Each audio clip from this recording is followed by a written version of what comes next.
नमस्कार। जो पुष्करणीटी आपण मैंने पछपटे देखुं यह हूँ जाँला ग्राम पंचायत दक्षिण मुंडवाण ग्रामर ग्रामेश्वर मंदिर पछपटे थिबा एक नुआ पुष्करणी।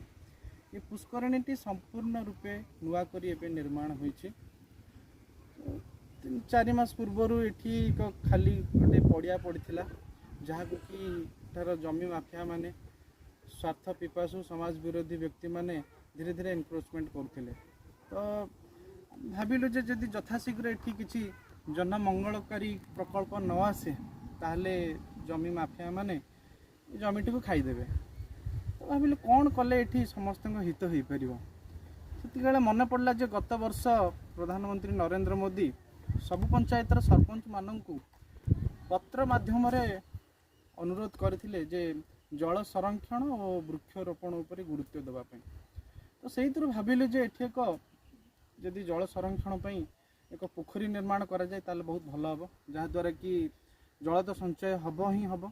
ताद्वारा लोक मैंने एठी स्नान करके मंदिर को दर्शन पे जापर, ए मत्स्य चाष कर गाँव रोजगार बढ़े पारे।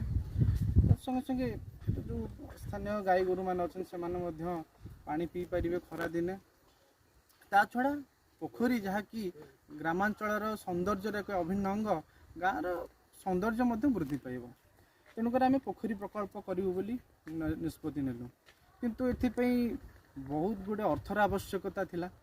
सरकारी अर्थ एते पर्याप्त परिमाण उपलब्ध नथिला। तो केमिति करिवु ताहा भाबी आमे जो आदित्य बिरला ग्रुप अच्छी जहाँ कि समग्र भारत वर्ष एक प्रतिष्ठित कंपनी, से कंपनी जो अधिकारी माने अच्छे से द्वारस्थ हेलु, अनुरोध कलु जे तांकर जो CSR फंड रही कॉर्पोरेट सोशल रेस्पॉन्सिबिलिटी फंड, अनुरोध कलु जे से किसी साहाय्य करंतु ये पोखरीटी निर्माण करने।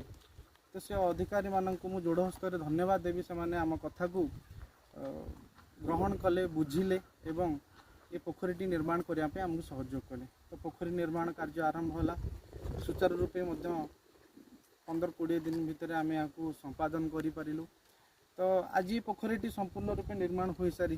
किछि दिन तले से आदित्य बिरला ग्रुप कंपनी बड़ अधिकारी उच्च पदस्थ अधिकारी मान आसी यहाँ उद्घाटन करिसेंती। जो पुष्करणी देखुं यार लेंथ पखापाखि 100 फुट, विड्थ भी 100 फुट, डेप्थ पखापाखि 15 फुट खंडे आसो, जहाँ कि खरा दिने सुखिबार कौन संभावना रखी ना। भल पानी अच्छी झर पड़ी आउ यार जो बाथिंग घाट भी निर्माण होती। चारिपट जाक आमर नड़िया गछ रोपण होती। तो उद्देश्य हूँ एक आदर्श पुष्करणी रे परिणत करने, जहाँद्वारा कि एठार ग्रामांचलवासी उपकृत हो पारे, ए स्नान करें एवं एठारे मत्स्य चाष करें, एठार जल संरक्षण हो पार, एठार सौंदर्य वृद्धि हो पार, यही एक उद्देश्य। तो यही पोखरी निर्माण कार्य सहयोग कर आदित्य बिरला ग्रुप कंपनी समस्त अधिकारी वो ग्रामांचलवासी जो मैंने भी आमको सहयोग समर्थन करते पोखरी निर्माण करने से जोड़ हस्तर धन्यवाद एवं कृतज्ञता जनाऊँ। बहुत बहुत धन्यवाद।